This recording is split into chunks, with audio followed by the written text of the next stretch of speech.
Finalizando la sesión con un poquito ¿cómo se llama?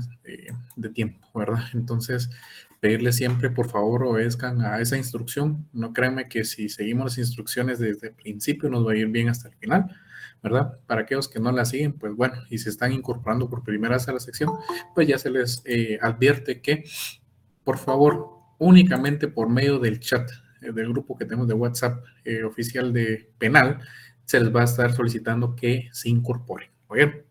Por lo contrario, pues van a ser rechazadas las invitaciones y el problema es que posteriormente les van a bloquear sus cuentas y ahí sí ya no podemos hacer nosotros absolutamente nada. Bien. Entonces, chicos, muy buenas noches, bienvenidos. Qué gusto tenerlos acá con nosotros. Antes de continuar, yo espero que tengamos muy bien el audio, ¿verdad? No sé si me podrían confirmar si tenemos calidad de audio, chicos, por favor, les voy a agradecer bastante. Sí, muchas gracias, se escucha muy bien. ¿Se escucha? Gracias, chicos. Se escucha, licenciado. Perfecto. Bueno, muchísimas gracias. Yo les agradezco bastante. Después tenemos algunos pequeños anuncios previos a que inicie el doctor José Francisco Matavela su exposición. Bueno, recordarles, chicos, que ya tenemos los calendarios y recordarles a ustedes particularmente que tienen que tener ustedes sus 10 cursitos aprobados. Oigan, esto es cajonero, es de entradita, ¿verdad? Para que no les pueda afectar en su oportunidad de curso de repitencia, ¿verdad? Esto es importante. Si tienen escuela, saquen escuela. Si llegaron a 31, 36, si tienen retrasada, traten de sacar el famoso 30, que se puede, existen milagros, sí los hay, y mejores que los que salen en la Rosa de Guadalupe. Con eso les digo todo. Se puede que se puede. Uno.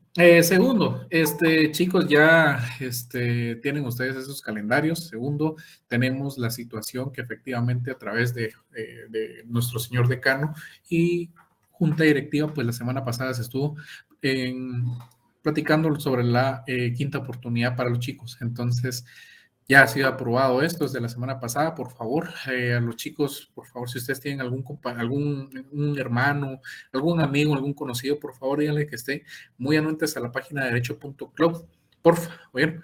Porque ya prontamente vamos a estar compartiéndoles a ustedes efectivamente toda la información respecto a la quinta oportunidad. Por consiguiente, veamos qué otra información. Sí, para los que están preguntando a qué hora están atendiendo los señores de registro de estadística, pues les quiero comentar que tentativamente están de las 7:30. Saben que ustedes que es muy temprano, no creo que lleguen a esa hora. A las 8 de la mañana para las 13 horas, creo 1 de la tarde, es que están atendiendo. ¿Oyeron? Entonces, veamos qué otra información. Sí. Esa es la información que tenemos para hoy, para esta noche, esta tarde, esta nochecita fría, ¿verdad? Salvo que tuvieran por ahí alguna acotación, algún comentario, alguna situación, pueden levantar su manita y les hacemos el uso de la palabra antes que tengamos al doctor, porfa. Elizabeth. Hola, buenas noches. Yo tengo una consulta. Anteriormente yo aprobé mis cursos de retrasada el año pasado, pero, o sea, sí están las notas de aprobado y todo, pero cuando yo descargo la información me dice que todavía, o sea, no aparecen. Fui aquí a no zona está. 2. No está. Eso es algo que yo les expliqué en los primeros días. Se les hago nuevamente esa invitación, chicos, a que por favor estén anuentes a la información que yo les traslade, ¿sí? Nosotros de coordinación de séptimo semestre tenemos que estar muy anuentes a todos estos procedimientos. La información que les comenté fue que el señor ingeniero nos manifestó que por este momento no les van a aparecer a ustedes evaluaciones ni de retrasadas ni de escuela o alguna evaluación que tuviesen de escuela anterior. Entonces, de forma tentativa, pues se tiene contemplado para el mes de marzo.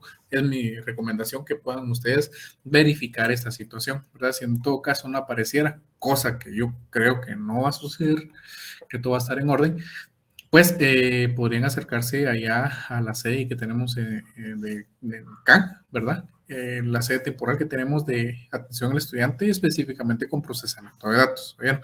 Por esa nota no se preocupen porque en teoría tendrían que aparecer, por supuesto, toda vez si sus docentes titulares o los docentes auxiliares efectivamente, pues así ingresen las notas, ¿verdad? Entonces, por favor, eso es para responder a Elizabeth. No sé si tenemos alguna otra intervención, alguna acotación, algún temita.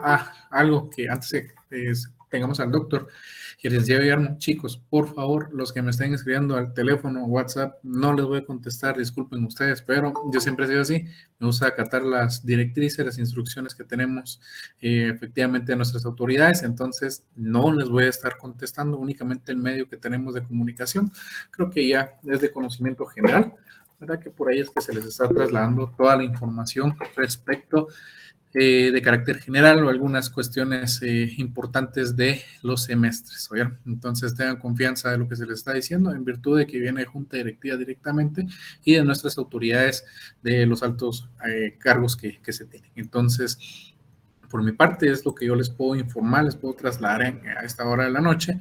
Ya saben que ese no es un medio para andar, como dirían por ahí, hablando babosadas o subiendo babosadas. De repente alguna cosa pues muy simpática les he de subir de vez en cuando, no es de siempre. Pero bueno, no sé si habrá alguna otra acotación, alguna intervención, alguna otra pregunta. Les quisiera preguntar, chicos, si tenemos alguna dudita, pues por el momento la pueden hacer, salvo que ya tenemos al licenciado Guillermo Hernández en línea. Licenciado, muy buenas noches. El que hace una pregunta voy a hacer yo. Buenas noches, compañeros. Y que se me están preguntando que ya ha dado usted hojas de trabajo. ¿Verdad que todavía no hemos extendido ningún material? Nosotros no tenemos nada de eso. Disculpe que me comentan de una hoja de trabajo que ha subido LIC. Si aún no la han subido, gracias. No, compañeros, nosotros no trabajamos con ese sistema de hojas de trabajo en laboratorios. Nosotros lo que hacemos es repasos, dos clases antes del examen, compañeros. Así, por el momento no tenemos nada, doctor. No, para nada, chicos. Y esa es otra cuestión que también se nos ha dado con anterioridad. Por favor, las personas que se hagan pasar por mi persona o por el licenciado Guillermo Hernández tienen que saber, chicos, por favor, y una vez aquí lo dejo sentado, mi estimado Lick, que van a tener problemas legales. Por favor, no se estén haciendo pasar por nosotros. Nosotros en ningún momento subimos notas de trabajos o estamos solicitando información de los alumnos. Por favor, ¿oyeron? Ahí sí que encarecidamente se los pedimos. No solicitamos, no hacemos laboratorios así y mucho menos andamos solicitando información de alumnos, porque ya el año pasado nos sucedió, ya se tuvo la consideración oportuna, se tuvo que disculpar la persona y hasta ahí quedó. Entonces, ténganlo muy en cuenta, por favor, porque no voy a estar escribiendo de teléfono ni ningún otro medio, ¿verdad? Eso sería... Gracias, doctor. Ahora voy a... Le agradezco mucho. Mira, solo otra intervención antes de que se nos vaya el avión. No en el aire. Sí. Le quería preguntar, ¿vamos a tener sesión el día jueves en virtud que tenemos evaluación de retrasada? No es el viernes la evaluación, ¿no? No, es el jueves. ¿A qué horas usted? Eso lo tenemos contemplado para siempre en la misma hora. Voy a hablar con el doctor y le confirmo. Ajá, sí, antes de que se nos vaya el avión, porque sí tenemos, 9 tenemos evaluación de retrasada penal 2. Solo mándeme el calendario, por favor, doctor, y ahí vemos. Muy bien. Gracias, a todos, doctor. feliz noche. Ahí estamos. Compañeros, ¿se me escuchan? Sí, claro. Sí, licenciado. Y licenciado. Miren, pues, contrario del criterio, lo respeto al doctor aquí, a mí sí me pueden escribir al teléfono que les di por cuestiones académicas. Yo los apoyo en todo lo que sea académico, les di mi número de teléfono, 4100-5206, pero por favor por WhatsApp, porque por llamadas me es complicado, porque como les comenté que soy el coordinador de asuntos jurídicos y tengo mi trabajo en el día. Entonces, yo les voy a contestar así a la brevedad y podemos platicar del tema de académicos y todo.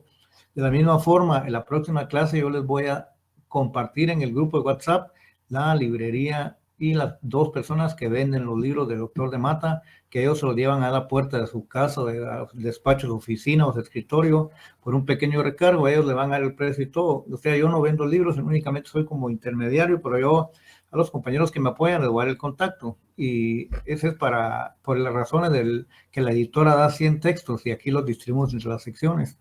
Y bien, la otra cosa, compañeros, siempre que hay examen parcial, las 2 últimas clases previas son para repasos. No vamos nosotros a hacer, compartir hojas de laboratorio o trabajos así extra clase, no. Aquí los puntos son 30 en el primer parcial, 40 en el segundo y 30 en el final. No se hacen laboratorios. Laboratorios se dice a nivel académico, pero famosamente son los repasos del LIC Penalito, son 2 clases antes del examen parcial. Eso sí participo yo aquí frente a ustedes, planteo 8 casos, los analizamos, los desarrollamos, los resolvemos, y de esos 2 puede hacer que vengan unos 2 casos para que ustedes ya vayan con una su basecita. Lo único que sí les pedimos que por favor vamos a respetar los horarios de clase. Cuando sean presenciales no hay problema de que el cambio, ¿verdad? Pero hay momentos en que nosotros me dicen, Lick, yo no me puedo examinar en la primera hora, por trabajo quiero meterme en la segunda, no se puede porque hay un espacio en las plataformas y está codificado por carnet. Y si ustedes tratan de ingresar en la primera hora para examinarse, no va a dar problema también porque no les va a permitir el formulario a ustedes y se nos pierden. Entonces, todo lo que ustedes a nivel académico en pueden platicar conmigo, yo puedo hablar con el doctor y se puede dar una solución. Pero sí, vamos a ir en orden. Y aquí hemos caminado, gracias a Dios, no tenemos ningún problema en junta, en coordinación académica, y todo hemos caminado bien porque en todo caso, como les decimos, hay el diálogo. De mi caso, si me pueden escribir, por favor, yo les voy a contestar en su momento temas académicos y claro, lógicamente de lunes a viernes, que sábado y domingo estamos todos con la familia, pero sí se presentan a veces dudas, pero yo generalmente las voy anotando y el día de los repasos ya hacemos las ampliaciones correspondientes, porque sí, los compañeros me platicaban que era prácticamente desde el punto de vista objetivo y subjetivo. No, le dije, una cosa es lo subjetivo, lo que no se ve, y otra cosa es lo objetivo, lo que sí podemos tocar, pues. Derecho penal subjetivo es aquella facultad que tiene el Estado. Es un poder que no lo vemos, pero sí lo sentimos porque nos restringimos a hacer cosas malas. Y un derecho penal objetivo, como les decía, son lo que se ve, lo que se siente, las leyes en sí, los cuerpos normativos penales que regulan las conductas. Así es de sencillo. Y nadie puede arrogarse esa facultad que tiene el Estado porque es soberana. Como los casos que les planteó el doctor, las escuelas, en los colegios, pueden ellos hacer sus propias reglamentaciones, pero no imponer multas, ¿verdad? Porque las multas son facultad del Estado, hay un proceso que se lleva especial para crearlas. Y algunos aquí ya hasta me platicaron, eso me motiva porque veo que les está gustando el derecho penal, pues. Miren, en el condominio donde yo vivo, me multan por si yo entro después de las 10 de la noche, me multan porque, o sea, multas que son creadas por comités de vecinos. Sanciones podrían llamarse tal vez, pero tienen que ser avaladas porque realmente solo el Estado puede castigar. Sí hay cuestiones que uno no entiende cuando únicamente a través del bolsillo entiende uno. Claro, las multas que impone el Departamento de Tránsito, los policías, estas tienen un proceso legal, son legales, pero es el Estado que delega, pues.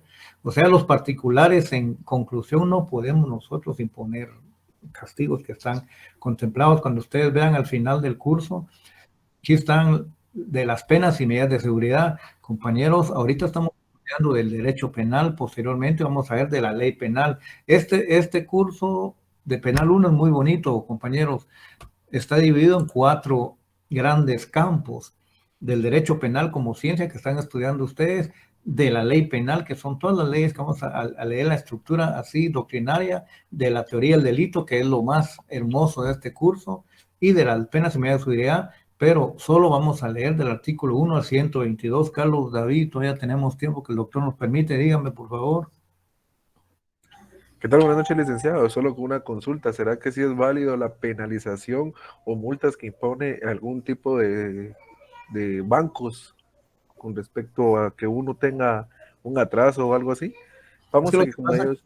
Es que esas no son multas, sino son convenios civiles que uno ha hecho cuando presta. Son intereses, pues, moratorios. Ellos nunca dicen multas, ellos dicen intereses y cargos moratorios. Lo saben disfrazar bien, ¿va? Voy a hacer una aclaración también. Cuando me escriban al WhatsApp, yo soy licenciado todavía, y quizá la maestría. El catedrático del curso, ustedes sí es doctor en Derecho. Yo por eso cuando referimos a él decimos doctor Francisco de Mata Vela. Yo sí soy únicamente todavía, me pueden decir Lico, penalito, como ustedes les gusten. Pero mira, Carlos David López, lo que pasa es que esos son esos son que los famosos que le llaman cargos escondidos, ¿verdad? Y no tengo nada contra las instituciones bancarias, si alguno de ustedes o ustedes, compañeros, trabajan en el sistema bancario, sino lo que pasa es que uno generalmente por la ilusión de tener una tarjeta de crédito, tener un préstamo y todo acepta, pero al final cuando usted se atrasa, no le van a decir es multa, sino son cargos moratorios, pero ya son temas eminentemente económicos. Así lo...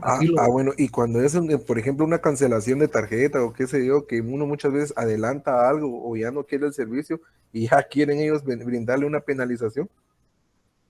Como le digo, no es que a usted lo lleven a un proceso penal, lo presenten ante un juez y le impute el Ministerio Público un ilícito, un delito, sino son más que todo orientados desde un punto de vista económico.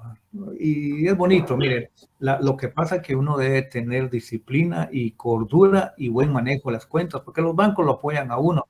Dicen que les puedo decir que hasta yo también he participado en ese tema de crédito y todo, pero ahí vamos.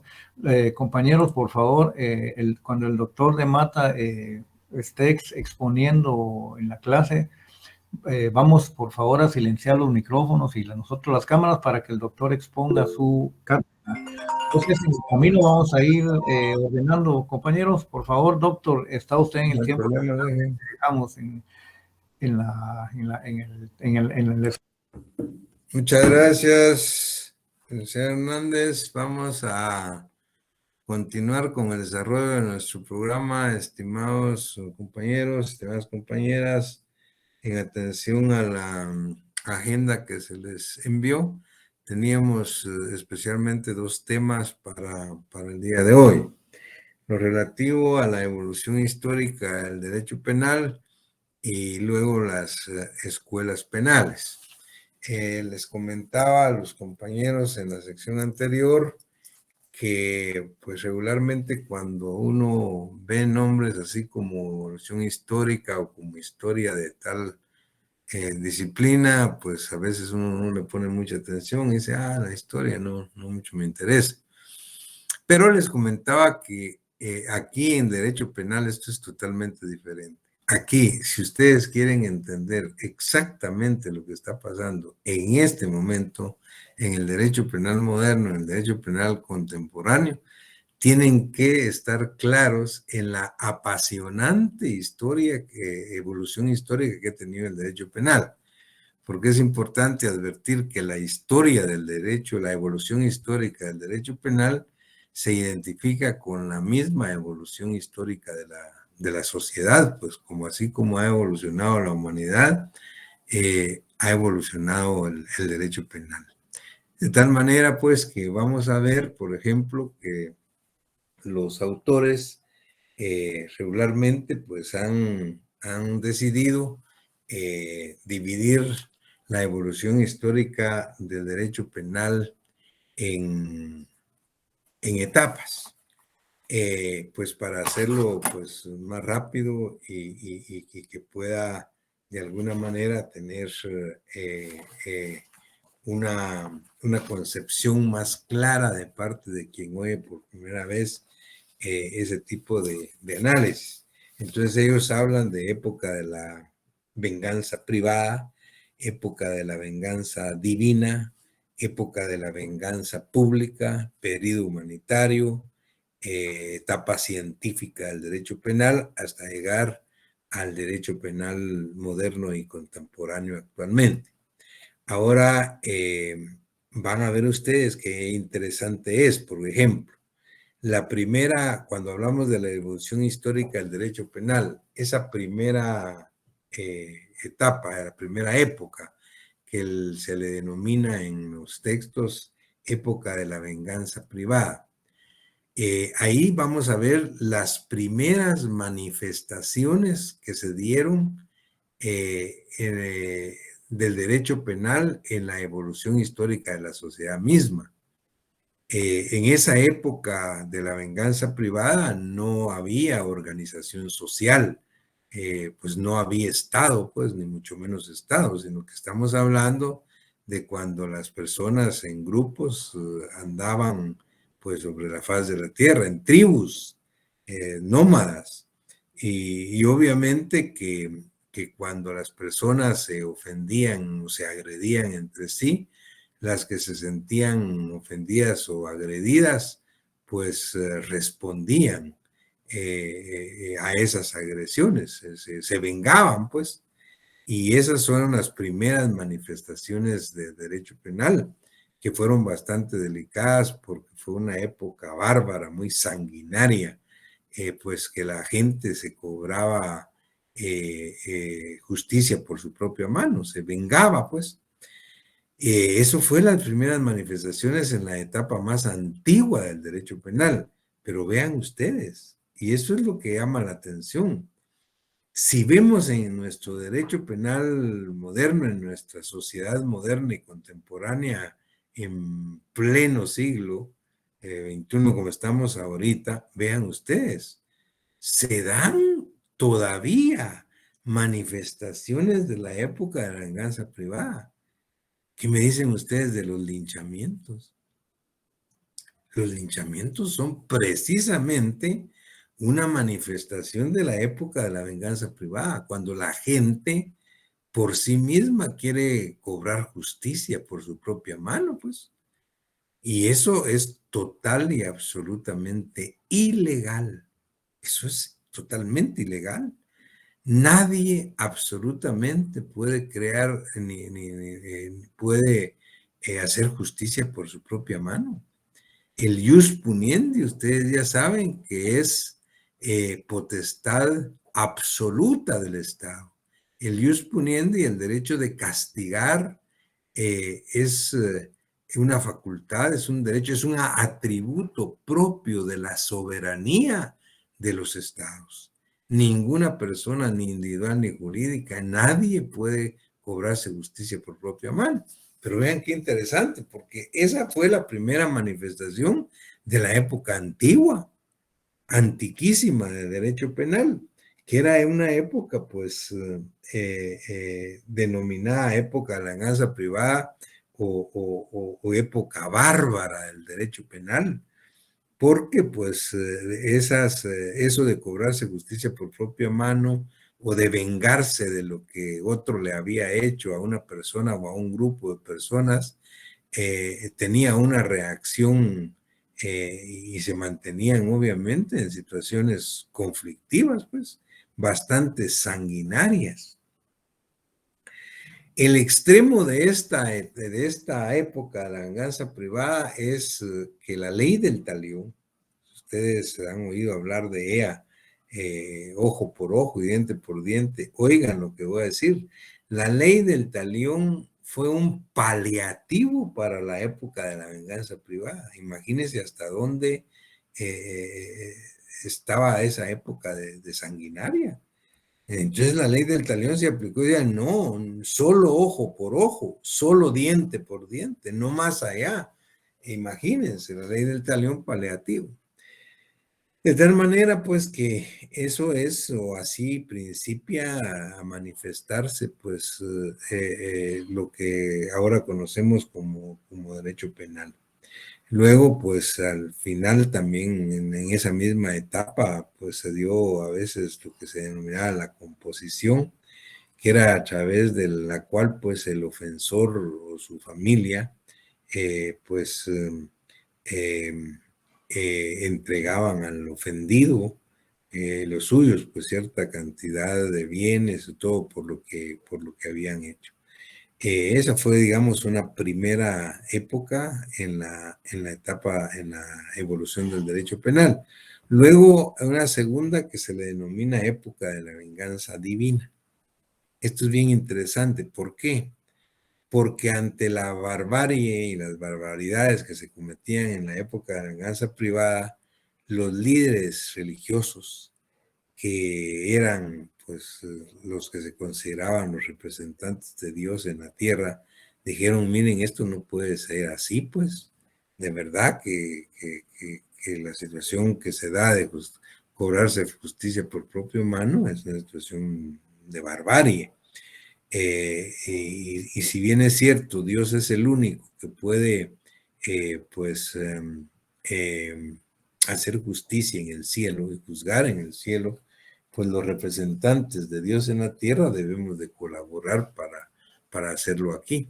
Y fueron precisamente los líderes religiosos los que tomaron la justicia en sus manos ante la barbarie que se estaba cometiendo cuando la gente por sí misma castigaba a las otras personas. De tal manera que aparece la venganza divina, es a lo que se le llama la época teocrática, ¿no? Y resabios de eso es, por ejemplo, el espíritu del derecho penal del antiquísimo pueblo hebreo, ¿verdad? Esa época de la venganza divina, pues estuvo de moda todavía, pues como un resabio de la Edad Media, ¿no? Lo único es que ahí ya había una organización social, ya había aparecido el Estado.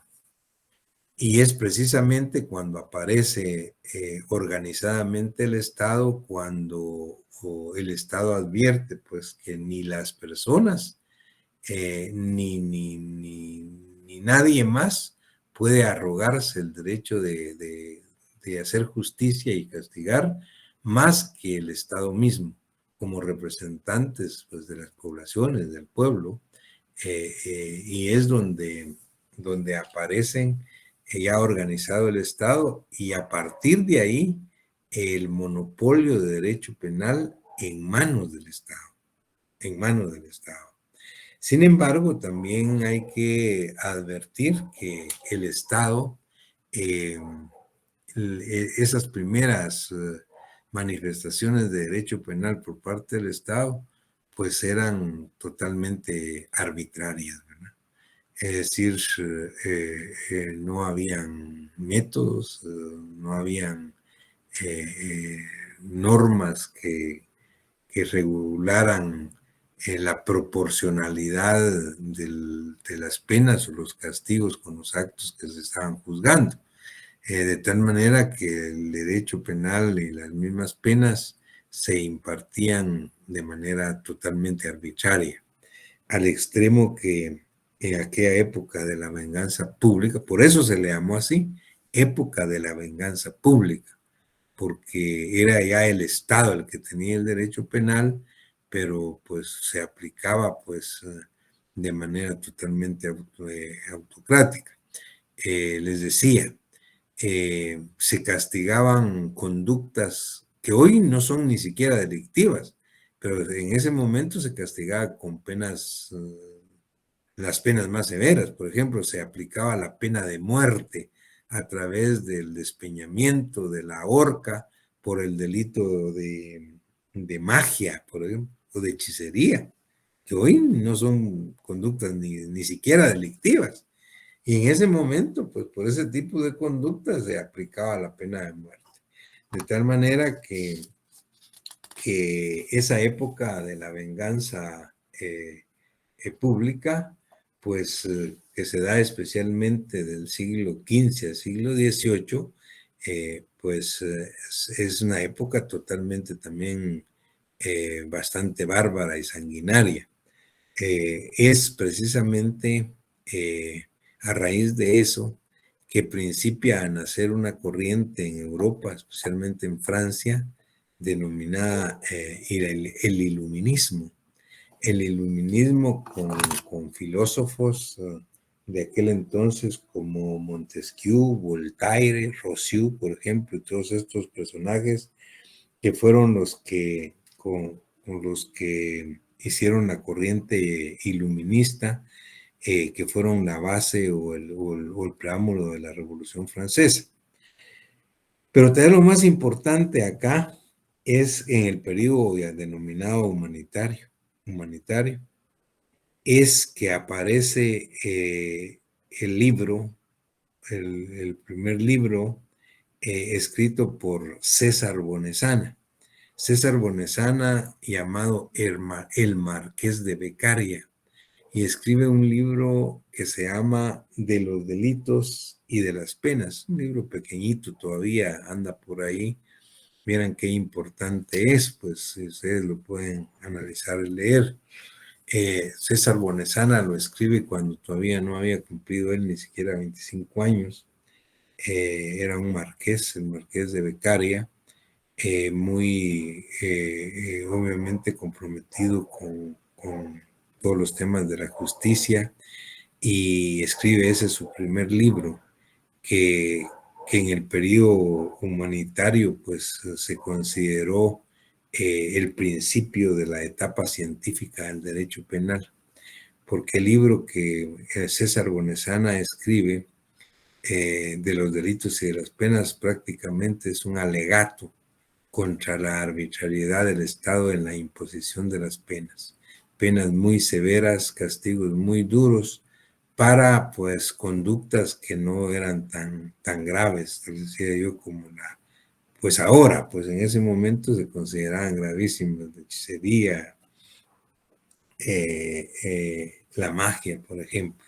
Pero pues los métodos que se utilizaban, digamos, para conseguir la confesión de los imputados eran métodos bárbaros, pues como las torturas y ese tipo de tormentos a que sometían a los reos, a las personas. De tal manera que así es como nace el periodo humanitario, por ahí por el siglo XVIII. Y ese periodo humanitario del derecho penal es el que abre las puertas a la etapa científica del derecho penal. La etapa científica del derecho penal que nos lleva ya al derecho penal moderno y al derecho penal contemporáneo de hoy, precisamente se caracteriza por el aparecimiento de las escuelas penales, que son pues la segunda parte de la agenda que teníamos para tratar hoy.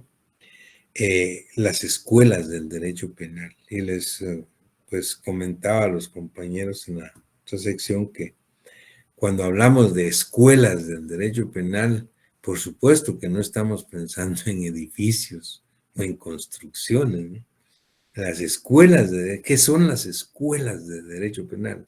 Se llaman escuelas de derecho penal al conjunto de doctrinas, conjunto de métodos, conjunto de principios que tienen por objeto investigar la filosofía del derecho de penar.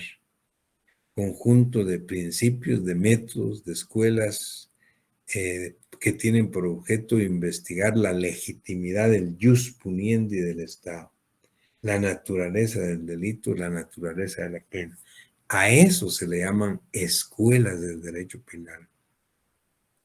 A ese pues conjunto de principios, métodos y doctrinas para investigar, para estudiar y fundamentar pues lo que es el delito, lo que es el delincuente, lo que son las penas, lo que son las medidas de seguridad. Y son las escuelas del derecho penal lo que dan pie a lo que pues, se denomina ahora derecho penal científico, ¿verdad? Pues un derecho penal totalmente estructurado para su estudio en cuanto al análisis de las principales instituciones de nuestra disciplina, como es el delito, como es el delincuente, como son las penas, como son las medidas de seguridad. Muy bien. Es a partir de las escuelas cuando se principia a hacer el análisis de los sistemas de justicia penal, pues que funcionan o que han funcionado en el mundo. Y el aparecimiento de las tres más importantes o tres más grandes escuelas del derecho penal en Italia, en Europa, especialmente en Italia, es la escuela clásica, luego la escuela positiva y luego las escuelas intermedias. Es importante, y eso vamos a tratar de explicar hoy, los postulados de cada una de las escuelas, o sea, los más importantes postulados de cada una de esas escuelas. Principiando por la primera escuela del derecho penal, que es la escuela clásica. Algunas connotaciones. Antes tal vez una nota para que ustedes mediten y se les quede, es curioso. La escuela clásica del derecho penal es la escuela clásica. Lo único es que esta escuela no se llamaba escuela clásica. Esta escuela se llamaba Escuela de Juristas del Derecho Penal. Y la verdad es que el nombre de escuela clásica fue un apodo, oigan esto, un sobrenombre que despectivamente le pusieron los positivistas 50 años después de que había nacido y que había pues desarrollado y que se extendía por todo el mundo sus principios. Entonces aparece la escuela positiva también en Italia y ellos son los que dicen nosotros somos los de avanzada, los modernos, aquellos son los clásicos, los antiguos, es la escuela clásica. Ahí es donde se toma el nombre de escuela clásica, que prácticamente fue un apodo, ¿no? Pero esa escuela de juristas tiene ciertas características. ¿Cuáles son las características y sus principales postulados? Escuchen esto. Esa escuela de juristas, en primer lugar, es una escuela de origen italiano. Todos sus precursores o los padres de la denominada escuela clásica son italianos, pero dejen eso. Todos son abogados, todos eran abogados, todos eran juristas y por eso se llamaba escuela de juristas. Pues entre ellos Giandomenico Romagnosi, Luigi Lucchini, Pesina, Carminiani, que fue el maestro del denominado padre de la Escuela Clásica del Derecho Penal, que fue Francesco Carrara. Todos, pues como les decía, abogados italianos que sentaron las bases de esa primera escuela. ¿Cuáles eran sus postulados? ¿Qué pensaba esta escuela con respecto al derecho penal, por ejemplo? Ellos decían, escuela clásica, que el derecho penal era una ciencia eminentemente jurídica. Era una ciencia eminentemente jurídica, compuesta por una serie de normas jurídico-penales para regular la conducta de los ciudadanos en la sociedad. Y siendo pues para ellos una ciencia eminentemente jurídica, había que estudiarla con el método propio para estudiar las ciencias jurídicas. ¿Cuál es el método propio para el estudio de las ciencias jurídicas? El método lógico abstracto, racionalista o especulativo, de inducción y deducción. Ese era el método que utilizaban los clásicos para estudiar el derecho penal como ciencia jurídica. Otro postulado y muy importante, que los clásicos principian por el estudio del delito. Toda la estructura pues, de la sistemática jurídica la hacen ellos a partir de estudiar el delito y el delito como ente jurídico. Ellos estudiaron el delito como una creación de la ley, el delito como el choque entre la conducta de las personas y la norma penal del Estado. Ese choque que se da entre la conducta humana y la norma penal del Estado es lo que técnicamente decían produce lo que se denomina el delito como ente jurídico, que fue postulado básico del que empezaron los clásicos. Respecto de la pena para ellos, para los clásicos, era la única consecuencia del delito. La pena era para ellos la manera en que el Estado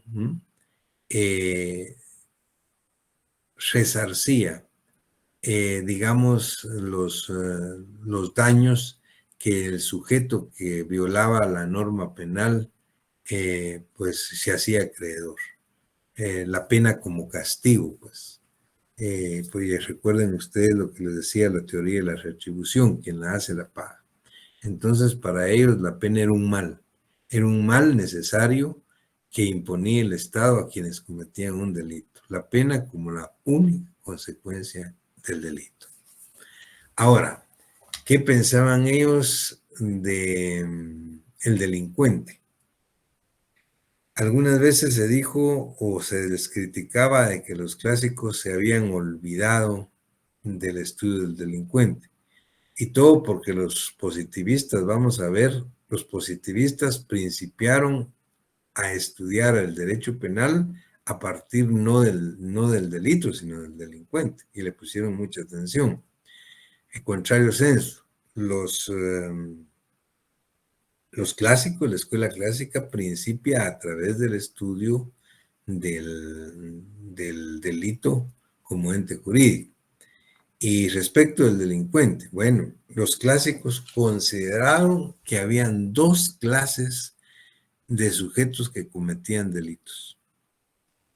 Uno, los imputables, y dos, los inimputables. Los inimputables son aquellos que no están por su edad o por su no han alcanzado la madurez psicofísica para entender de la gravedad y las consecuencias del acto que realizan, un menor de edad, o bien que no están en condiciones de comprenderlo porque son trastornados mentales o son locos. Entonces, para los clásicos habían dos tipos de personas, los imputables y los inimputables. Los imputables son los responsables de la comisión de delitos, los que saben lo que hacen, los que son mayores de edad, los que están claros en que están cometiendo un delito. Y luego los inimputables son los que no han alcanzado esa madurez psicofísica por su minoría de edad, o en todo caso los trastornados mentales o los locos. Ese postulado de la escuela clásica, vean, de aquel entonces, de hace siglos, todavía lo mantiene vigente el artículo 23 del Código Penal de Guatemala. Si ustedes leen el artículo 23 del Código Penal guatemalteco, dice que son inimputables, o sea, que no tienen responsabilidad penal, que están fuera del derecho penal los menores de edad. Y ve, dice, los que en el momento de la comisión del delito estén sufriendo un trastorno mental transitorio, siempre que no haya sido buscado de propósito. Es decir, para la legislación penal de Guatemala hay personas que son imputables y personas que son inimputables. Era lo que decía el postulado de la escuela clásica del derecho penal. Vean qué interesante entonces algunos los postulados de los clásicos. Muy bien. Una vez que los clásicos habían sentado y desarrollado estos postulados, extendieron el conocimiento de la ciencia del derecho penal en toda Europa y por supuesto en América. Y vean qué interesante. 50 años más o menos tenía la escuela clásica, la escuela de juristas, cuando nace, cuando aparece, oiga, también en Italia, una nueva corriente de pensamiento científico que se denominó escuela positiva del derecho penal. Y esa escuela positiva también, sus precursores eran eminentemente italianos, pero a diferencia de los clásicos, ellos no todos eran abogados. Los precursores de la escuela positiva eran de diferentes disciplinas, de tal manera que a quienes se les denomina padres de la escuela positiva. Si vemos, se le denomina así a César Lombroso, a Enrico Ferri, a Rafael Garófalo. Pero ¿quién es cada uno de ellos? César Lombroso era médico y antropólogo. Médico y antropólogo. Y César Lombroso fue el creador de la famosa teoría lombrosiana. Obviamente, también es justo decirles que los postulados de los positivistas fueron radicalmente distintos a los postulados de los clásicos. Por ejemplo, los clásicos dijeron que el derecho penal era una ciencia eminentemente jurídica. Los positivistas dijeron no. El derecho penal no es y no debe estudiarse como una ciencia eminentemente jurídica. El derecho penal debe estudiarse como una ciencia natural, al igual que se estudia la física, al igual que se estudia la química, al igual que se estudia la medicina. Es una ciencia natural. Fíjense, radicalmente distinto. Los clásicos que decían que el derecho penal era una ciencia eminentemente jurídica lo estudiaban con un método lógico abstracto, con un método de inducción o deducción, de análisis y síntesis. Contrario sensu, los positivistas que dijeron que el derecho penal debía estudiarse como una ciencia, como parte de las ciencias naturales, lo hicieron a través de un método de observación experimental, que es el método propio para estudiar las ciencias naturales, como la física y la química. De tal manera, pues, que en atención a esto es que el método lombrosiano, César Lombroso dice haber hecho un análisis de 5 o 10 mil delincuentes y haber encontrado en todos ciertas características, algunas físicas, por ejemplo, mente fugitiva, ojos saltados, pómulos saltados, mentón de tal forma, y él dijo, todas estas características que encontré yo después de haber estudiado experimentalmente a más de 5 o 10 mil delincuentes, de tal manera que el sujeto, la persona que nazca con estas características, es un delincuente nato. Y esa es la teoría del delincuente nato de César Lombroso. Pero si vemos a Enrico Ferri, que era catedrático sociólogo, pues también abogado, pero él como sociólogo hacía análisis desde el punto de vista de la sociología, haciendo análisis de observación experimental, y decía, por ejemplo, es decir, está comprobado que en el momento en que cambia de estación de frío a verano, se elevan los delitos. Se puede comprobar que en las regiones de clima cálido, hay mucho más delitos sexuales que en los de clima frío. Y empiezan a hacer análisis de esa naturaleza. Claro, pero era un sociólogo. Pero tenemos también a Rafael Garófalo. Él era un abogado, profesor, magistrado, pues jurista, era magistrado eminente. Y de tal manera que los positivistas eran multidisciplinarios.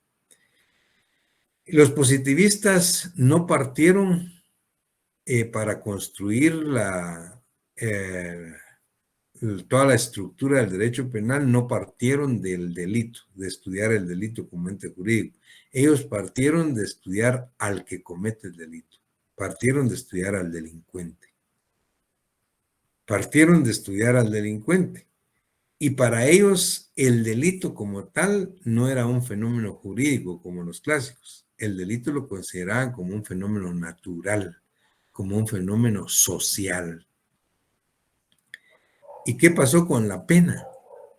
Bueno, para la pena, ellos decían, la pena no es cierto lo que dicen los clásicos que sea la única consecuencia del delito. Porque la pena como castigo no rehabilita, no reforma, no reeduca, no cura. Y la mayoría de delincuentes que nosotros hemos estudiado, advertimos que necesitan para rehabilitarse de reeducación, de reformas, de remedios.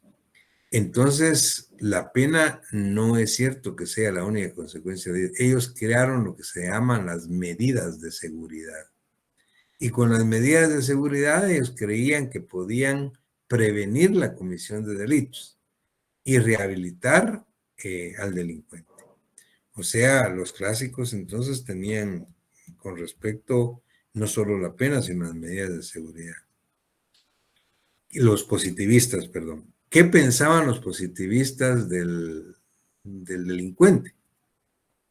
Bueno, los clásicos dijeron que en cuanto al delincuente, que habían personas imputables y habían personas inimputables.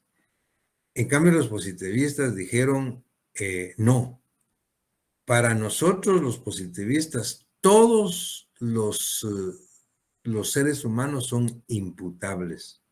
No importa que sean mayores o menores de edad. No importa que sean locos o que sean normales. La sociedad debe defenderse de todos aquellos quienes la atacan. No importa que sean.